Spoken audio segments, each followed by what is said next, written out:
Shipe Sports Show. Good evening, ladies and gentlemen, and welcome to another edition of the Shipe Sports Talk Show. Let's first welcome our wonderful producer, Paul. How are you doing? I'm doing great, guys. How are you? I'm doing all right. How'd you enjoy your vacation, by the way? Oh man, it was awesome. I wish I was I still saw there. I saw a few pics. I saw you and your lovely wife and your kids having a good time. Oh yeah, it was a blast. How many Surfing, eating, did you beaching. guys actually surfed? Yeah, we did. It was awesome. I'm assuming multiple adult beverages were consumed, right? You'd be correct. You'd be really Um, correct. As you guys can see, there's no Shipe here today, so I would like to welcome the new face of the Shipe Sports Talk Show, Anthony Ladicio. How are you doing? Chris, how are we doing tonight? It's a pleasure to be here with you. Doing all right, man. Doing all right. Shipe is away on vacation right now. He'll be back next week or the following week whenever we have the next show. So right now it's just the three of us. We just did that to get some kicks. I'm sure Matt right now is banging on a counter somewhere. I think we've I'm sure triggered he's the one awesome. Well, Matt Shipe. We'll see if I'm there's sure. room for Matt to get back on next week. Yeah, we haven't quite settled his contract yet. So once we get that all straightened out, we'll see how things go. Yeah, and the public speaks, So if, Very true. Very true. So speaking of contracts, two of the main things that we're going to talk about today are the NBA and NHL free agency. Let's first start with a little bit of NHL free agency, specifically caps related. We talked about this earlier in the season and really we've seen kind of how this has played out, that this past season, I believe, was our last chance of really going all in, and this was our year to win the cup. And now we see there's a lot of key players that have gone elsewhere to greener pastures and to bigger paychecks because we just don't have the salary cap. Anthony, who are a couple players that we missed out on signing? A couple of the guys, obviously, but again, like you said, you guys kind of knew the window you were in was the fact that when you had these guys, it was to push, and that was why you traded for Shattenkirk, knowing pretty well that he was going to leave because you weren't going to give him the contract. It was the one year rental. That's pretty much And he went to the Rangers, like he said from the beginning, and I read a lot of interviews that said basically that was his goal. His goal was to play for the Rangers. He grew up watching the Rangers. He was a fan. And he took less money to go there because teams like the Devils that had a lot of cap space, and there was a couple other teams through higher contracts with longer terms. And basically when he met with those teams, he told them, he said, I appreciate that you guys are interested, but my goal, it's not about that you guys give me more money and I'm going to sign. I want to play for the Rangers. They have enough money of what I would want, and I'm going to go there. So he was upfront with it, and the Capitals knew that. And I don't think why they really over pursued, on that. But they did also lose Alzner, one of their defenders, and of course they lost the young, promising, up-and-coming defender in Schmidt to Vegas in the expansion draft. So they're down three defensemen. Now they did sign, which was great, retaining. They got Grubauer, the goaltender. They got Burakovsky, and then they also signed, which is the two big ones to me, Kuznetsov to a big contract, 8 years, and then they also signed Oshie for another big contract. I think his was 7. So they retain those two guys, which are big-time scorers for you guys. But like I said, the defense is going to be where the rough part is because now, you're lacking there. They did shed some cap with the trade they made with the Devils by sending Joe Hansen, which I'm very happy about that to the Devils. That's a nice pickup for us for a second and third round pick. So they were able to get draft picks for next year, which is good too. But they still need that defenseman to really solidify that group because they lost, like I said, they lost Alzner, who's been there for a few years, and Shattenkirk, who was the most coveted defenseman this year in free agency, and Schmidt, again, another guy that could have been the future on the defense. So I definitely think that's something they need to do, and you got to think that these President's trophies might be in the rearview window for now with the way this team's shaping up. Definitely contender still, but not the elite team that they were these past couple of years. That was going to be my next question to you was in terms of us being the dominant regular season team, I think it's over. So do we rebuild, I guess, is that the right term to use? Is this now the rebuilding stage? Do we offload Ovi now and start fresh, or what do you think? I think you guys still have a team to win. Now, I agree, and we've talked about this. They're not going to trade Ovechkin. He's too loved there in DC. I mean, he's a huge deal. He might arguably, besides Harper, be the biggest athlete there in DC sports. John Wall, again, another guy, but you got to think about it. He's done a lot for the team. It's just he doesn't have the trophies to prove for it. Mm-hmm. If you're going to build a team and maybe get some picks and get another stud defenseman and maybe, shed some cap, Ovechkin wouldn't be a bad move because like we just talked about, Oshie and Kuznetsov are now locked up.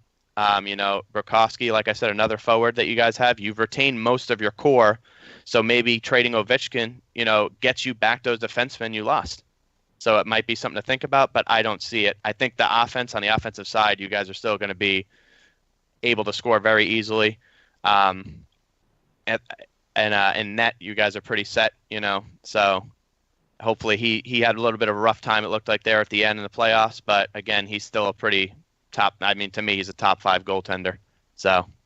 Oh yeah, I definitely agree with you. And I really think that's the problem with a lot of DC sports teams right now is defense. I mean, I know that's kind of a broad statement, but we just lost 3 key pieces to our defense.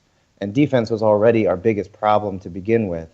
And you look at the Redskins, we're putting up our numbers offensively, but for the past, I don't know how many years I can think of, our defenses have just been shredded. I mean, we had a historically bad defense. I think one of the worst defenses in NFL history at one point. The Wizards, I guess, is a little bit of a different story. We've never been, we're starting to get our team back up and running. We're in the playoffs now. But I do still think that defense is a little bit of a problem for the Wizards there, and we can get to the Wizards in a few minutes.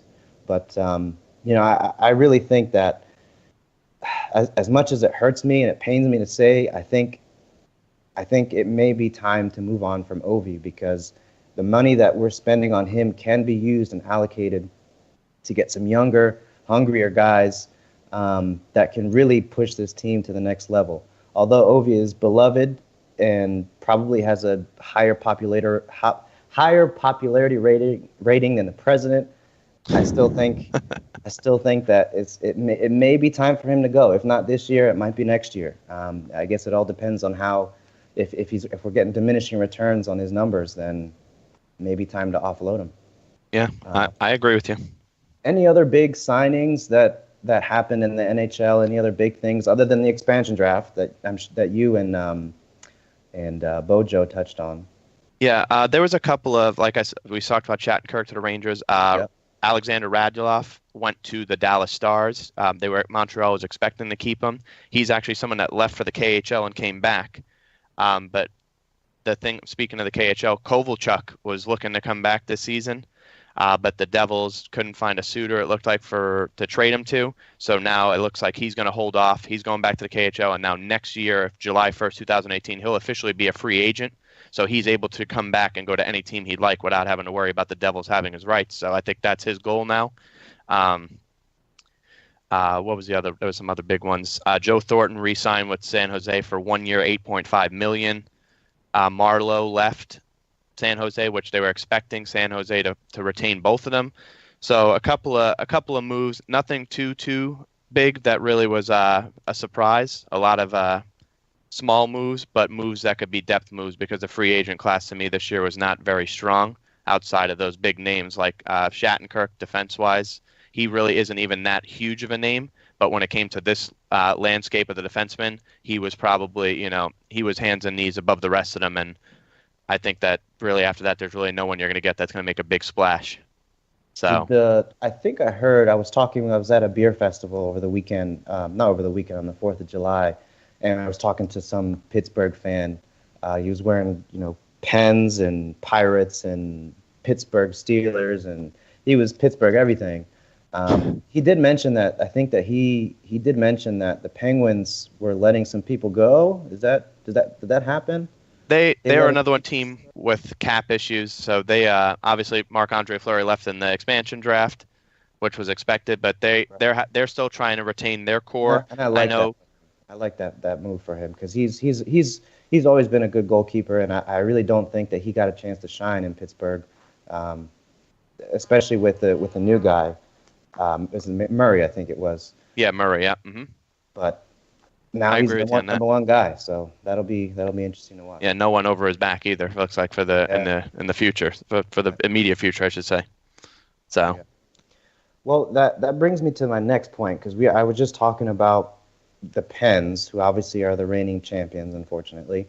But if we switch gears to the NBA and NBA free agency, it's kind of the exact opposite in terms of the defending champs there. It seems like they're getting stronger. Yeah. I mean, looking at their offseason moves, I mean, they signed Steph Curry to a max contract. They got KD at a discount. I mean, there's a couple other. They retained a lot of depth guys. I know they retained Livingston. They retained West. They got Swaggy P now on a 1-year deal. Swaggy, added him on the bench and at relatively cheap, you know. And I don't know how this team gets beat next year. I mean, especially with the other strongest team in the league, the Cavs, really being stagnant. I mean, they've done nothing but pretty much keep their old bench players on. They lost their GM. In David Griffin, they parted ways, and they really haven't made any splashes in the free agent market. So, and they missed out on all the big trade pieces. So they're basically, they're what it is at this point for them. So, I think he was trying to call in Matt, but it didn't work out. It's possible. Is that what's going on? I think so. Oh man. So what else? What are some other big signings in the NBA free agency world that happened? Well, breaking just now, it just happened. The Heat have agreed to a 4-year, $50 million deal with Kelly Olynyk, which was expected after Hayward went to the Celtics. My phone did just go, so that probably was it. Now they're seeing if it'll be a sign-and trade they're trying to work because they're trying to figure out cap space, but Hayward has every intensive right to sign with the Celtics, which was a big signing.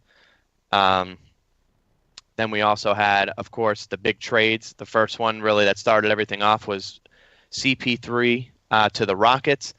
That's the trade to me. I know James is not going to like that I say this, but I feel like they gave up way too much, and I feel like they didn't retain really anybody that's going to help besides CP3 and Harden because they lost Beverly, who was just named to the all-defense team. He was number one, on the first team.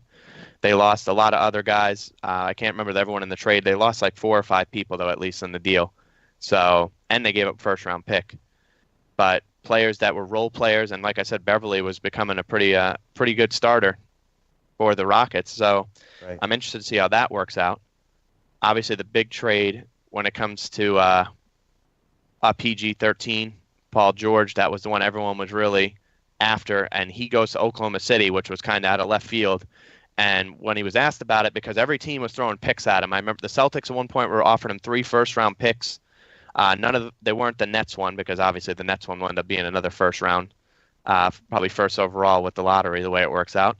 So they didn't offer that, but they gets traded to OKC for 2 players. I know Oladipo was the big player there that they got, but they didn't get any picks whatsoever. And when you look at all these other trades that went down, picks were sent in all of them. The Nets got D'Angelo Russell and Mozgov from the Lakers for Brook Lopez and a first-round pick. But Paul George, possibly the most coveted player out of all of them, gets traded for 2 players, and that's it. No picks. Jimmy Butler, again, goes to Minnesota. Rubio goes from Minnesota to Utah. So I think a lot of players like Hayward realize, hey, you know what? Let me go to the East because it looks like I can win an Eastern Conference title because the Western Conference is just looking like it's just going to get harder and harder with the way these teams are, shaken up. Because players that were, great on the East like Butler and Paul George are now switched over to the Western Conference. And the Warriors are already there. We're stacked as it is. It just looks scary. And now with the way some of these trades went down, like I said, with Indiana's gotten weaker, Chicago's gotten weaker. The Sixers have gotten better because they got Fultz, obviously, first overall. Then they signed J.J. Redick to a 1-year deal. So they got it. They've gotten better. So you got to think that this is a team that could be in the top 8 easy now. As much as the Wizards now got to wait on Otto Porter because the Nets gave him the max offer sheet. They have every intent to re-sign him. That's been their plan all along. So I'm sure he'll be back in the fold. But the Wizards' biggest thing last year was their bench, and they really did nothing to so far yet to even entertain it. And I think that's something they need to do. They need to solidify, because the bench they had, the starting five were doing great between Wall, Porter, Beal, Morris. But the bench was just giving them a hard time, So hopefully they can figure something out, because the East, to me, is up. It's something that could be up for grabs. The Celtics, Cavaliers, Wizards were all right there at the end. So. Right, and that was going to be my next point, is with Otto Porter. Do you think he's worth that max 4-year deal that they've been offered? I don't think so. I don't think he's worth as much, but the Wizards were smart at least to say we're going to match qualifying offers, because if the Wizards would have given him a max offer before this phase in the restricted, they would have had to give him 5 years at the maximum amount of money. So with this, even though the Nets, I like to say what the Nets do every year, the Nets play kind of the jerks. They throw all the money at these guys. They did it last year with Tyler Johnson on the Heat and Alan Crabb on Portland. They throw them high contracts saying, hey, if we get him, great. If we don't get him, this team's going to end up paying, a king's ransom for him. Mm-hmm. So Otto Porter is great, though. He can, he's very good and versatile there in Washington. So the Wizards aren't going to let him go. But I don't think the Wizards wanted to pay the amount. But again, they're not going to let him walk. They've already said that they have every intent to re-sign him. Right. And as of tonight at midnight, when it starts, they have 2 days to match, and I don't expect long to hear before the Wizards match that offer, because the Nets have sent over the paperwork already for it. So I was going to say, I think that just happened. The fact that the offer sheet, I think, just got there today. Yeah. And I kind of agree with you. Although he was a great number 3 for our team, a couple stats here: he shot 51 from the floor, 51%. He played 30 minutes a game. That's a big chunk of the game. He led all small forwards in 3-point percentages. So, he was a key piece in their offense. And not to mention his contributions on defense and the fact that he set career highs pretty much in all of the stats.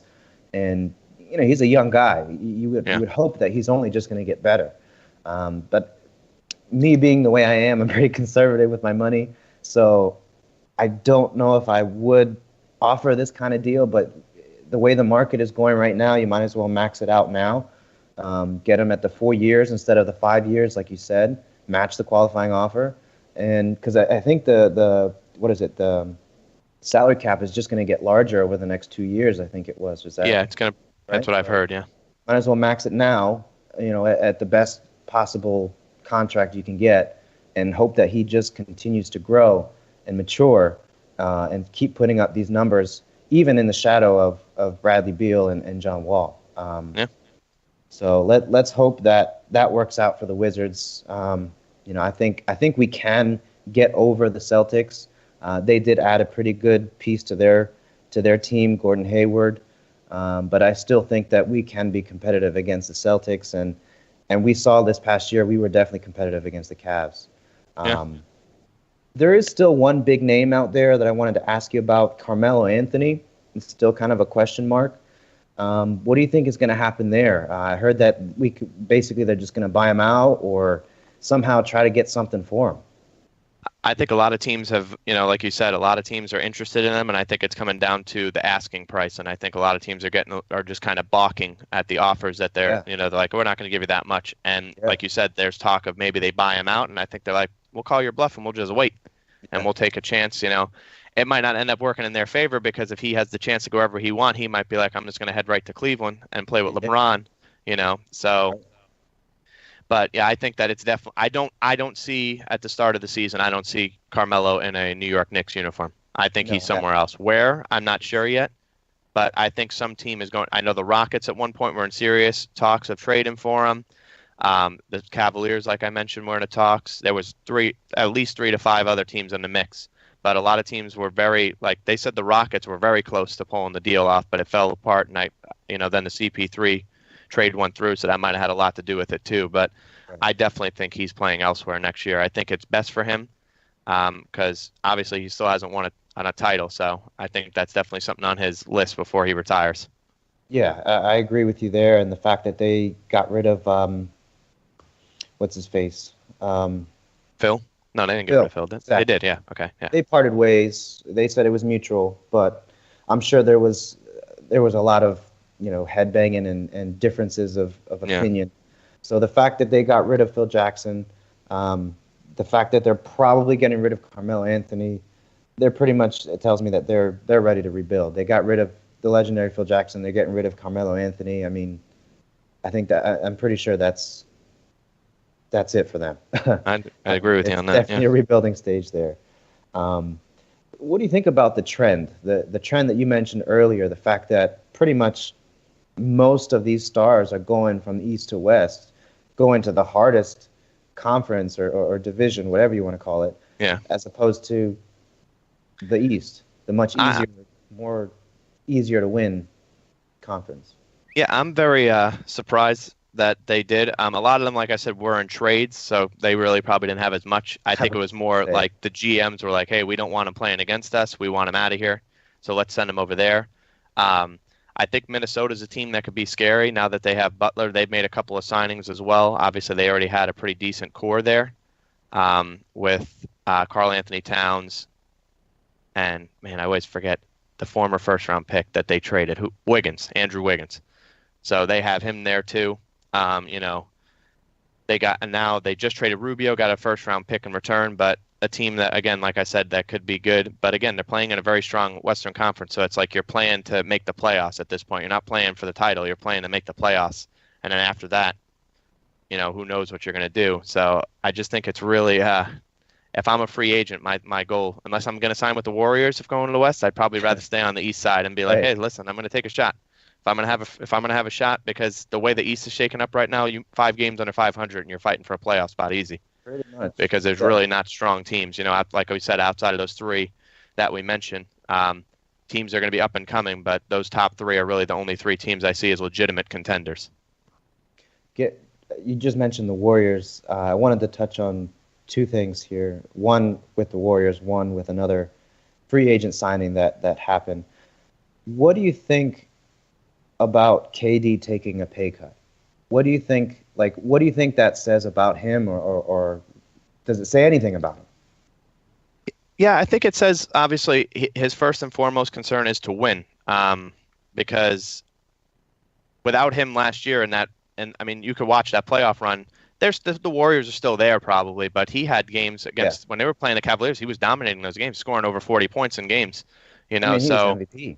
Yeah, exactly. He was the MVP. He was dominating games. Not to say that the Warrior, but I think it's a lot. If he's not in those games or even on this team, the Cavaliers is going to be a lot closer than it was made out to be. I think that could have easily went 7, and it could have went either way. But Durant just has that capability to take over a game, and when you have a player like him and Curry, who are 2 elite players, probably in the top 3, top 5 in the league, on the same team, it's a tough spot to be in.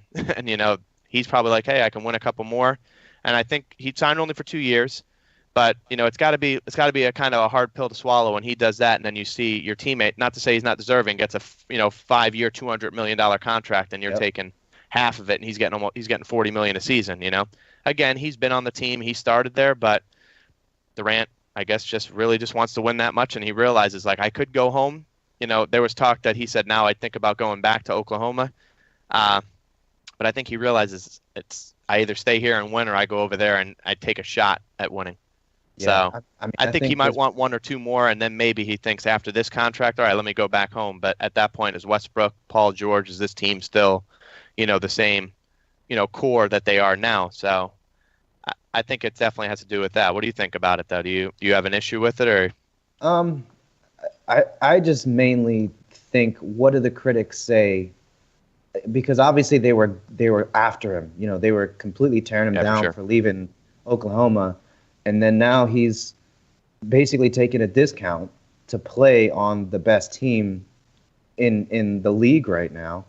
I mean, I think that goes to the best way is exactly what you said. The best way to describe it is the fact that he just wants to win, and he did what's best for him to win more championships. Because let's say he took a max deal, that would not allow them to keep Andre Iguodala or basically Sean Livingston and David West, like you said, or even Klay Thompson. It would not have allowed them to keep very key pieces on that team for the next couple of years. So I'm assuming they talked to him or his agent talked to him and said, look, you could probably get a max deal anywhere you want to go, even here. But if you want to win the championships as easy as the last series was and you want to be MVP, then you may have to take a $9-10 million pay cut, which I think is what he took. So Yeah. it's not a terrible pay cut. I'm assuming he's still going to be rich as can be, but I think he made a very smart business decision. For sure. There's times he can be selfish when the time is right, but if you can establish a dynasty like they are doing right now, maybe that's the ultimate goal, is to be part of that dynasty as opposed to making an extra $10-15 million that he can make in endorsements later on. That's fair. As a fan, sorry, I don't mean to cut you off. No, go ahead. I was just going to say, I agree with his move. I think it's the smart thing to do. Now, I was going to say, as a fan, obviously, their Warriors are doing everything within restriction. There's nothing they're doing wrong by signing all these players. But as a fan, not as a businessman here, because obviously, like you said, I 100% agree with it. Why chase the money when you can win the titles and catch the money later? Because he's going to get a big contract if he wins 3. He's like, okay, now where do I want to go and pay somewhere and just take a lot of money, Yeah. But does it bother you that the Warriors have such basically a vice grip on the NBA with the way the team is built? I'm a little bit torn. And first of all, we all know how Matthew feels. Matt, basically, he's over it. He's like, I hate the NBA. He's tired of seeing Warriors Cavs. And I'm very torn because they are the best teams on each side of the coast. But as a fan, I'm a little torn because you want to see competition. You want to see Game 7s all the time. You want these things to be as dramatic and, as nail-biting, edge of your seat and entertaining as possible. So when you have a super team like this, and they get up 40 by halftime, then you're over it. You're over watching these games. So as much as I want to see the 2 best teams in the league, this might be just a little OP. This might be just a little overkill. So I'm a little torn, but I'm leaning on the side of the fact that this is overkill. This is definitely overkill. I don't see them and the Cavs going to a Game 7 the way that the 2 teams are set up right now. There's no way. Fair enough. Right now, do you call Cavs Warriors next year already, or do you think someone new on the East is going to get in? If I was a betting man, I would say, which I am, I would say it's Cavs Warriors again. Okay. I would say Cavs still have the best team. They still have arguably the best player in the NBA on their team. And as long as he stays healthy, they have a chance, especially on the East. Yeah, I agree with you. Unfortunately, I have to agree with you. Yeah, I mean, like you said, other than the top 3, everyone else is hanging around 500. So yeah, exactly. Who in the world is gonna contend other than the Wizards and the Celtics, who are both great teams? Well, they're both good teams, but they're not the Cavs. No, they're definitely not the Cavs. So it's going to be interesting to see. Do you think the Warriors go not undefeated, but what's the record? 75 games? 74 games? I think it was 74. How many games did they lose? Was it it was under 20, right? It was not that many. I don't even think it was that. Was it under 10? I didn't want to say under 10, but I can't remember what it was exactly. I think this is easily another under 20 loss season for them. Yes. Maybe under 15. I'll go with like a 12 loss season with the way that this team is shaping up. It looks like they went 67-15. Yeah, I think they could do better than that this year. That's the other thing. They lost Durant too, remember, for 15, 20 games. So, still a great team, but when he's in the team, it puts them at that next level that they want to be at. So the 2016 season is when they had 9 losses. They went 73-9. That was before Durant, yeah. That was before Durant. So do they beat that this year now that Durant is fully immersed in this team and is, he's in the team? Yeah. What do you think? I think they lose more than 9 games just because, like we've talked about, the West has gotten better. Not that they've gotten better to beat them in a 7-game series in the playoffs, but they've gotten better to where they might catch them a game here and there and be like, we got you. All right. Yeah, I mean, I definitely see them being the same as this year, if not a few games better. But yeah.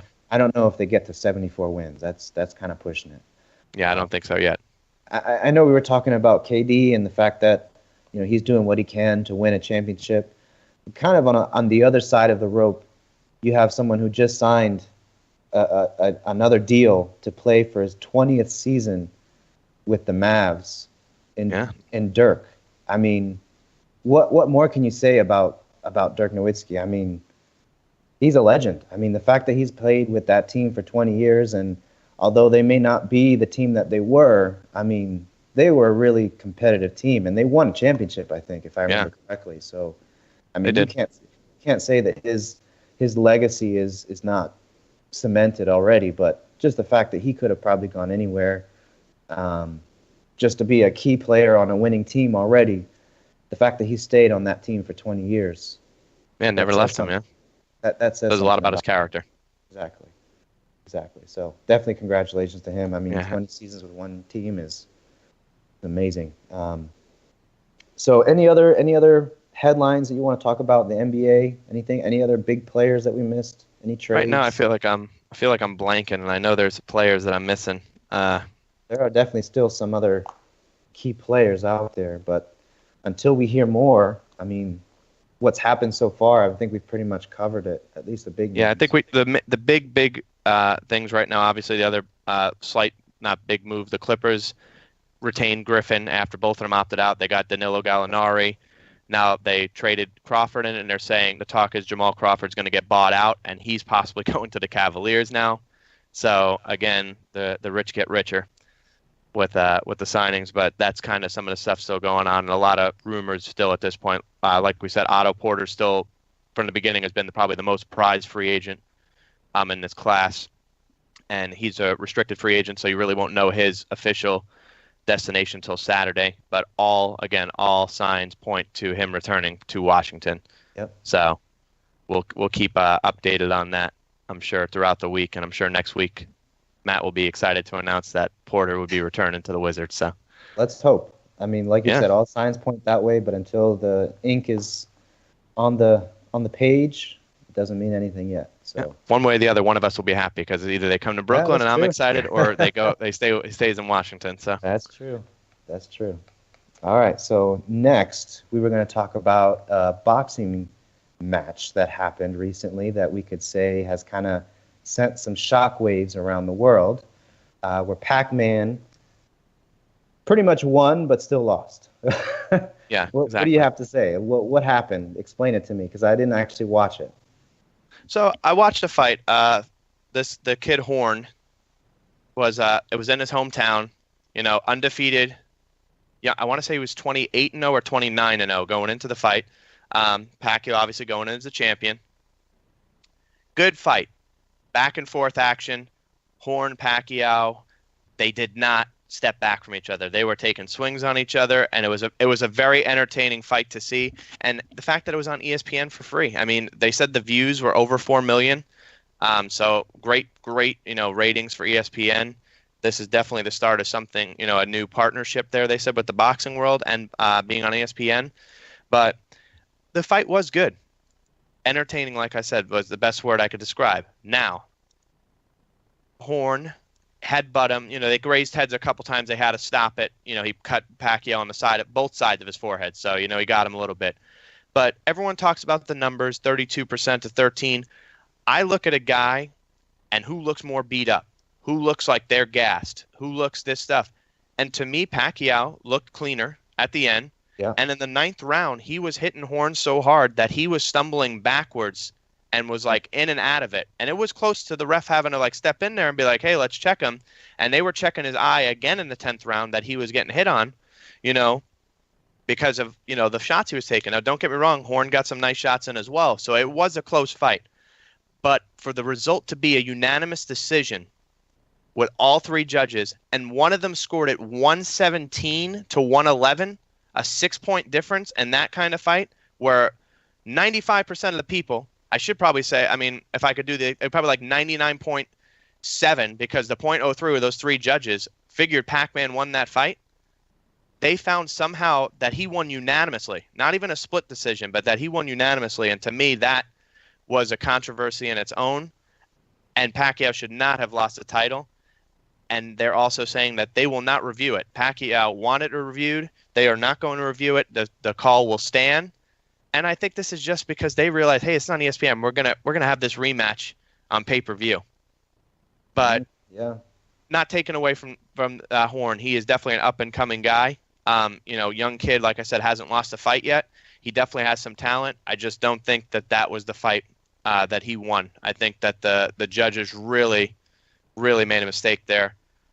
Even a split decision for Horn to me was wrong. I don't see how any way, shape, or form you give Horn the victory in this match. But again, hard fought between the both of them. It was definitely entertaining to watch nonetheless. Just wish that the result would have really been how the fight happened. And to me, it was a clear win for Pacquiao. I mean, as someone that just watched the highlights on SportsCenter that night, and for someone that reviewed the statistics in terms of, total punches landed, I mean, Pacquiao doubled the amount of total punches landed, 182 to 92. It's not exactly doubled, but that's pretty much double. Pretty close, yeah. Jabs, 19 landed to 59 landed. Power punches, 73 landed to 123 landed. I mean, although Jeff Horn did throw more punches, the fact that Pacquiao landed almost double of everything, and significantly more than double in terms of jabs. I mean, I don't see how this is a unanimous decision for Jeff Horn. I know you said that there was no review coming. I just read something that their WO was doing a review, but it wasn't going to change the outcome. Yeah, they're not going to change the outcome, exactly. It's just a review for the fans, basically, to say, oh, well, maybe you guys were right. But, like you said, there is a rematch clause, and that's going to happen. I mean, and like you said, most likely this one's going to be on pay-per-view, and people are going to want to pay for that one. I mean, what more can you say? I do think that as a numbers guy, looking at the numbers, I don't see how this is even close. I mean, there's no way. That's wild. Yeah, wow. If you don't watch this fight and you read those numbers and you see 117, 11, exactly. 111, you're thinking, oh man, this guy got whooped, losing by 6, because that's a considerable amount. And the other two had it 115, 113. So that's a little more, on the fair side, but the one judge had it once. That's big. It's a big swing for a fight that everyone had going completely the other way. So yeah, they screwed him over, man. Did you get to watch it, Paul? No, I didn't watch it, but just by the sound of it, that's kind of for it to be the fact that the scores are that, I'm sorry, the stats are that close, and then it's a unanimous decision. That's craziness.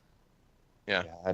I'm not sure how they saw it and how they viewed it and how they, judged it or scored it, but to me, based off of the highlights, like you said, it looked like it was a relatively competitive back and forth fight. Each had their moments, but based off the total stats, there's no way that this should have been a unanimous decision. I mean, agree with you. That's just boxing. I mean, that's why so many people say that boxing is rigged and boxing is dead. And, I personally think boxing is dead. The fact that we have a Mayweather and Conor McGregor fight. I mean, that's just the ultimate cop-out to get your 50th win undefeated, in my opinion. That's just my opinion. I mean, this is probably going to be the highest-grossing pay-per-view event ever, but you're talking about someone who is not a boxer versus someone who is a very well-seasoned boxer, although he's not the most exciting boxer in the world. He's a counterpuncher, but he's 49-0. I mean, this guy has boxed for his whole life versus someone that's a street fighter. I mean, maybe not exactly a street fighter. He is an MMA fighter, but boxing is not his forte. So I think this is just an easy way for him to get his 50th win and sail off into the sunset, make another few $100 million, and live the rest of his live the rest of his life at his new strip club in Vegas. So, I mean, that's wild to me. So that's my own opinion, and I think that pretty much judges the numbers there, and the fact that the biggest fight coming up is freaking McGregor and Mayweather is the status of boxing today. Yeah. No, I agree. I agree with you. Yeah, like you said, that one, and the only other really big fight coming up is at Triple G and Canelo. But this fight's getting all the press, and that fight could be, very good. Those are two of the boxing, two of their boxing stars. But Yeah. all the focus is on McGregor coming over. Yeah. So, like you said, it just shows the state of how boxing really fell off. So. Yeah. Yeah. So, do we have anything else on the agenda? Any other big things that we wanted to cover? I'm just gonna do. Yeah, the What is Baseball? What is baseball? Perfectly named by you. Yeah, what is baseball? So the All-Star break is coming up soon. I think we got voting. Is that still happening right now? The final vote actually finished today. That's I think it's Moustakas for the AL from the Kansas City Royals, and then for the NL it's Justin Turner of the Dodgers won. That's right. I closed out the Bleacher Report notification I just got a couple hours ago. I remember Fair seeing enough. it was the final one. That Bleacher Report, I'll tell you what, that's a great app to have with the updates they give you. Definitely, 100%. So who do we have? Who do we have going to the All-Star game? The Nationals have 3 players starting, I know. I don't know if you have anyone else. Obviously, you have at first base, you got Zimmerman, who's having a very great season. Then at second, you have Daniel Murphy. And then in the outfield, you got Harper. So Rendon was up for the final vote. He did not win, though, however. Obviously, as you saw, it is Justin Turner that won. But, breaking news just now, the Spurs and Rudy Gay have agreed to a 2-year, $17 million deal. So Rudy Gay will be taking his talents over to San Antonio this season. But Rendon possibly could be one of those guys where if someone's injured, he could get put in at the last second. Another player. I mean, the Nationals, if it wasn't for the bullpen, you got to think the Nationals are easily soaring right now to first place, because the rest of the East, I can vouch for you, being a Mets fan, watching them play, the rest of the East is weak. Yeah. The second place team is 3 games under 500, and that's the Braves. So it's not, this is, the Nationals are 50 and 34. It's no slouch going into the All-Star break. We got a couple more games still, but it's just they could have this. They almost have this division they got it by 10 games almost, and they could have it by like 20 if the bullpen actually was capable. There's a lot of games that we could have / should have won had we had a capable closer. What is it about Daniel Murphy and the Mets? What is it that he just destroys us? He seems to always show up against the Mets. I think he just wants to just put it in their face, just to let them know. Just like, hey, maybe you should have thought about it.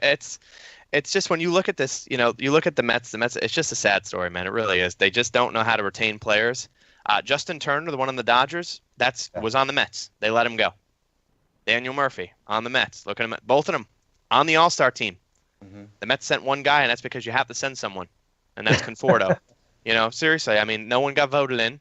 Yeah. So Conforto, you would think that a pitcher would make it since their pitching staff is so touted, but really outside of DeGrom lately, the Mets pitching staff has been pretty bad, and I mean that's why you're seeing them kind of fall apart in front of you. So, but the Nationals are doing great in the NL side. Obviously, it could be doing a lot better. The Brewers, to me, are the big surprise in first place in the Central. Everyone, if you talk about the Central, everyone's like, oh, the Cubs, maybe the Cardinals, and then even on the last of the Pirates. But the Brewers are 8 games over 500, and the next team is the Cubs, and the Cubs are a game under 500. So this was not, I don't think anyone really called for this one. Obviously, in the West, the Dodgers are in first place. You expect that. And then the best team in MLB right now is in the AL, and that's the Houston Astros. The Astros have just been on something else this year. So that looks like a team that around the trade deadline, they're going to try and get a couple pieces, and they could be a really, really scary team to play in the playoffs. I'm trying to remember from the baseball special that we had, who we had at the top of the AL West. I'm pretty sure it wasn't Astros, though. I think I had the Rangers, if I'm not mistaken. If I had the bet, I would have said the Rangers, I think. But you're right. I mean, they're on top of that division by commanding. There's 30 games over 500. I mean, 30 games over 500. Yeah. That's wild. I mean, they are the best team right now in the entire MLB. So unbelievable. Good for them. Yeah, good for them. It's nice. That's nice. And like, this is what we talk about when you talk about competition. This is a team, the Astros, that have young players that are now going to be, looks to be a contender going into the playoffs. Whereas in the NBA, it's okay. We know who it's going to be. So, it could be same thing. The East, the Red Sox are now in first, but the Yankees have been around, and then the Orioles and the Orioles, the Rays, they're all that from top to bottom, they're all within 9 games of each other in the East. So, despite some teams having issues, they could, this is a lot. They still got a full another half of the season coming up once this All-Star break ends. So it's anyone's race over there. So it's going to be interesting to say the least to see how the rest of the season, pans out. And of course, the Central, we didn't talk about. The Indians are in first place. So that one, I think we all pretty much were on that prediction. But again, the Twins are right there as well. So another team that really I wasn't expecting to do anything of significance. So a lot of teams not expected.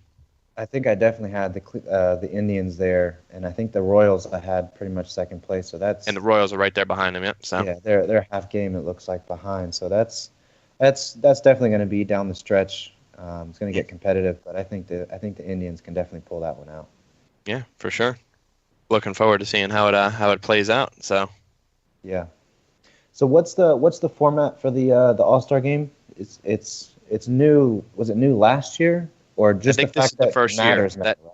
Now it doesn't. There's no Game 7.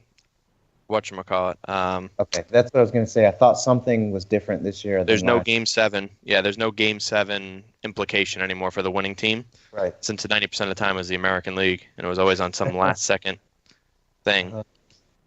I know they changed the amount of spots now too, like that you have on your team. Okay. They went to. Instead of it being, what was it? Last year, I think it was 20. They went down 2. So like you carry 2 less players now. So that was how they did that.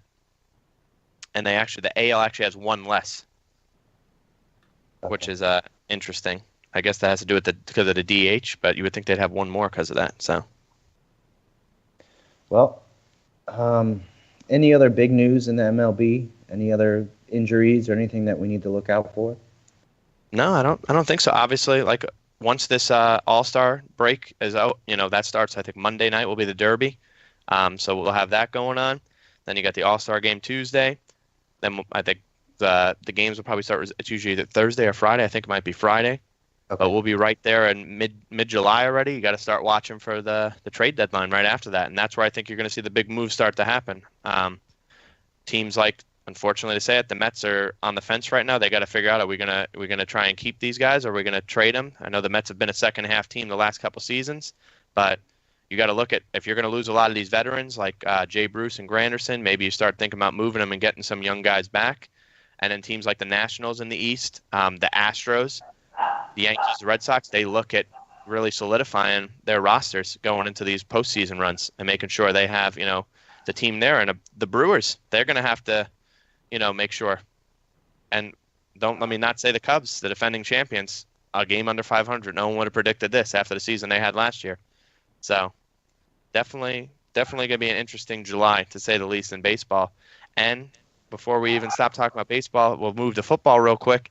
This is the last month before football comes back. We are finally in the last month. July, once we hit August, we have football again. So 1 more month we have to just hold up for football. And I can't wait for that. So we got some good couple months coming up for sports. Yes, I cannot wait for all the fantasy football drafts. And yes, definitely I made a mistake last year, and I did double-digit leagues. It was very hard to keep up with all the leagues, and overall I think I did the worst in like on average I did the worst because there's so many players. You're hoping one guy scores a touchdown, but in the other league, if he scores a touchdown, you lose. I mean, it's a lot to keep track of. So I'm definitely going to keep it under double digits this year. That's for sure. Paul, speaking of fantasy football, have you signed up yet for the Shipe Sports Talk Fantasy League? Matt mentioned that last time I was at your house, so I don't know if you did or not. That's I guess that's our answer right there. I'm going to do it I'll do it right now. Right now. So speaking of that, I keep trying to do it, but then it doesn't give me the right league or whatever. Watch, I'll log into it now. All right, well, we'll get that squared away for you. We do have. It looks like we have 1 more spot left in the league. I'll have to confirm with Matt on that. Obviously, Paul will have the 11th, and it looks like we don't have the 12th unless it hasn't updated for me. I deleted the so we might have one more spot, it looks like. So if you are interested in joining our fantasy league, we will do the live draft here on the Shipe Sports Talk Show. That'll be in August, obviously, a little before the football season starts. But that's always a fun time to do that. So if you were interested in maybe competing, and I will tell you that I will not be as bad as last year. I'm going to have a different draft strategy, but I'm not going to be in the bottom two, maybe even last. I think I might have been in. So the Shipe Sports Talk Show is going to be represented, and especially as the new face of this show, I need to make sure I represent it a much better way than I did this past season. So that's true. That's true. Is correct. So I think that just about wraps it up for today's episode. Paul, I'm going to pass it on to you now. All right, great. Thanks. Yeah, so thanks everybody for watching and listening. If you're watching on the Facebook channel, go ahead and give us a like our page, and then jump over to the YouTube channel, which is YouTube.com/Shipe Sports Talk, and subscribe to the channel there, and give us a like for this latest episode. That would be fantastic. I guess that's it. Matt should be back next week. Am I right? Yep. If he re-signs in the contract, then he said that he re-signed a contract. He will see us next week, is what he said. That's the latest word. Breaking news. Episode 85 next week. I was worried about the cap, the salary cap. I thought we'd already used it on YouTube. So we'll see if we can squeeze him in. He might have to work. Matt took a little bit. Matt took a little less. Like Durant, he wanted to play on the winning team. So there you go. Excellent. That's all I got. All right. Well, for Paul, Anthony, and myself, and Matthew, I'm sure he's watching, I hope you guys have a great night, and we'll see you next week. Have a good night, everybody. Take care.